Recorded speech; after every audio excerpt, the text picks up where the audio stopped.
A kind of interstellar ramjet has been proposed, which scoops up the hydrogen atoms which float between the stars, accelerates them into an engine, and spits them out the back. But in deep space, there is one atom for every 10 cubic centimeters of space. For the ramjet to work, it has to have a frontal scoop hundreds of kilometers across. When the ship reaches relativistic velocities, the hydrogen atoms will be moving, with respect to the interstellar spaceship, at close to the speed of light. If precautions aren't taken, the passengers will be fried by these induced cosmic rays. There's a proposed solution. A laser is used to strip electrons off the atoms and make them electrically charged while they're still some distance away. And an extremely strong magnetic field is used to deflect the charged atoms into the scoop and away from the rest of the spacecraft. This is engineering on a scale so far unprecedented on the Earth. We are talking of engines the size of small worlds.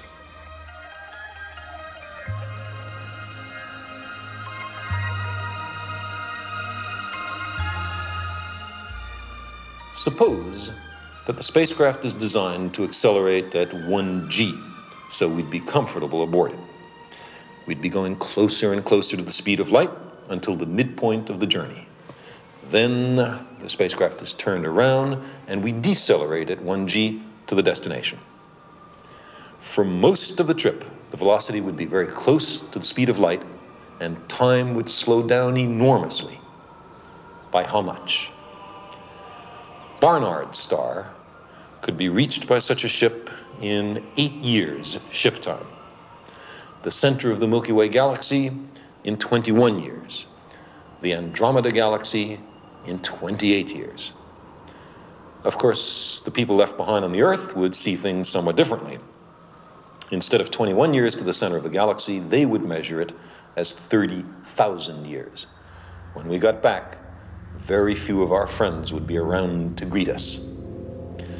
In principle, such a journey, mounting the decimal points closer and closer to the speed of light, would even permit us to circumnavigate the known universe in 56 years ship time. We would return tens of billions of years in the far future, with the Earth a charred cinder and the sun dead. Relativistic spaceflight makes the universe accessible to advanced civilizations, but only to those who go on the journey, not to those who stay home.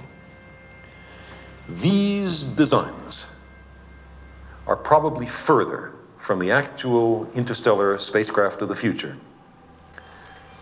than Leonardo's models are from the supersonic transports of the present.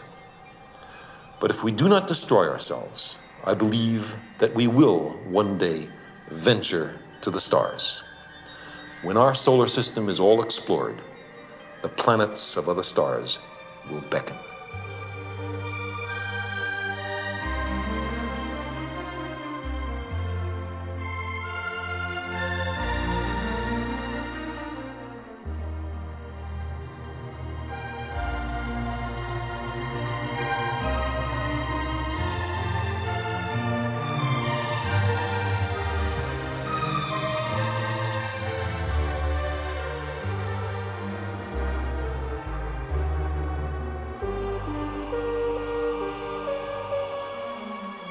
Space travel and time travel are connected.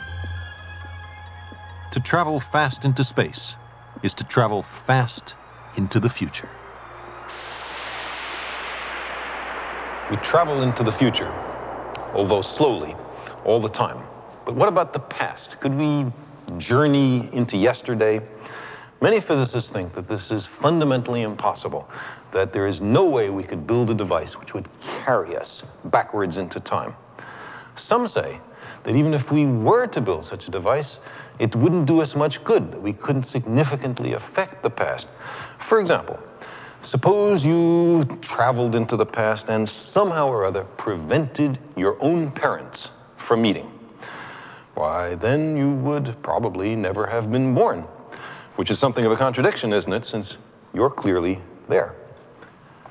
Other people think that the two alternative histories have equal validity, that they're parallel threads, skeins of time, that they could exist side by side. The history in which you were never born and the history that you know all about. Perhaps time itself has many potential dimensions, despite the fact that we are condemned to experience only one of those dimensions.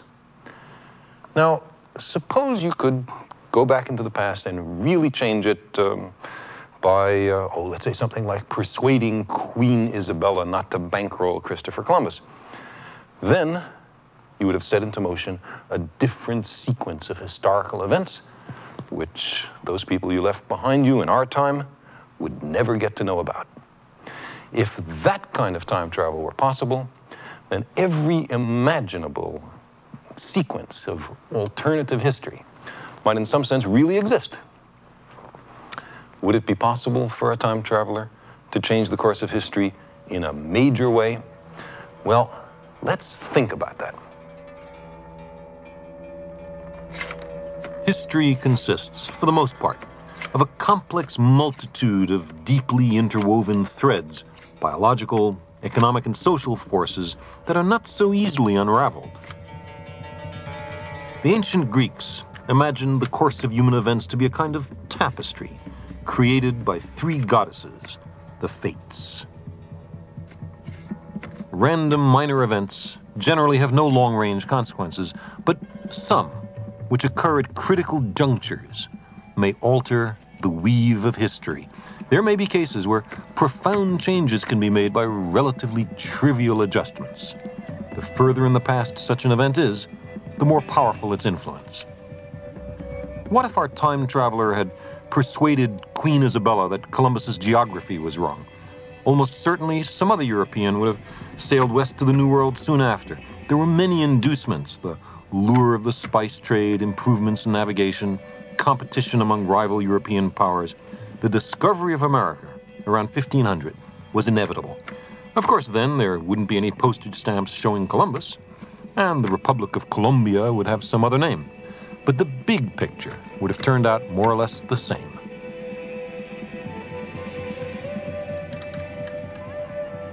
In order to affect the future profoundly, a time traveler would have to pick and choose. He'd probably have to intervene in a number of events which are very carefully selected, so he could change the weave of history. It's a lovely fantasy to explore those other worlds that never were. If you had H.G. Wells's Time Machine, maybe you could understand how history really works. If an apparently pivotal person had never lived, Paul the Apostle or Peter the Great or Pythagoras, how different would the world really be? What if the scientific tradition of the ancient Ionian Greeks had prospered and flourished? It would have required many social factors of the time to have been different, including the common feeling that slavery was right and natural. But what if that light that had dawned on the Eastern Mediterranean some 2,500 years ago had not flickered out?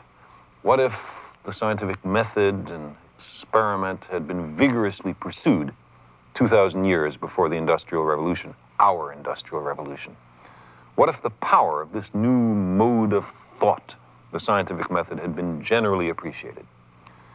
I think we might have saved 10 or 20 centuries. Perhaps the contributions that Leonardo made would have been made 1,000 years earlier, and the contributions of Einstein 500 years ago. Not that it would have been those people who would have made those contributions, because they live only in our timeline. If the Ionians had won, we might by now, I think, be going to the stars. We might at this moment have the first survey ships returning with astonishing results from Alpha Centauri and Barnard Star, Sirius and Tau Ceti,